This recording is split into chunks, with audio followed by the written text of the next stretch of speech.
Benvinguts al nostre vídeo sobre la transició energètica. Explorarem com aquest procés busca substituir les fonts d'energia fòssil per renovables, creant un sistema descentralitzat i eficient per combatre l'emergència climàtica.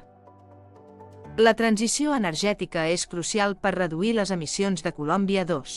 A Europa, l'objectiu és arribar al 50% d'energies renovables al 2030 i al 100% al 2050. Però podrem assolir aquests objectius a temps.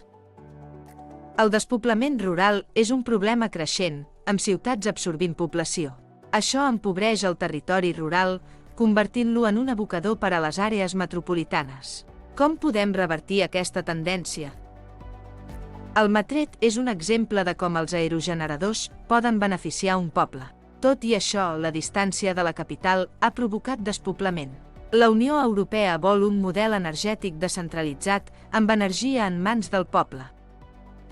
Les comunitats energètiques són clau per a la transició energètica. A Alemanya, més del 50% de l'energia està en mans de comunitats. A Espanya, l'impost al sòl ha dificultat aquest procés, però hi ha esperança amb noves iniciatives. L'autoconsum col·lectiu és una opció interessant per a les comunitats. Permet reduir costos i aprofitar subvencions. A més, les bateries virtuals poden ajudar a maximitzar l'eficiència energètica. Els projectes d'energia renovable poden revitalitzar les zones rurals. Amb el suport de fons transició nuclears com Panta2, es poden crear llocs de treball i millorar el territori.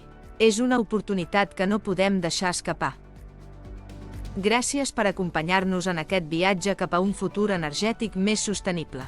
La transició energètica és un repte, però amb col·laboració i innovació, podem aconseguir un món millor per a tothom.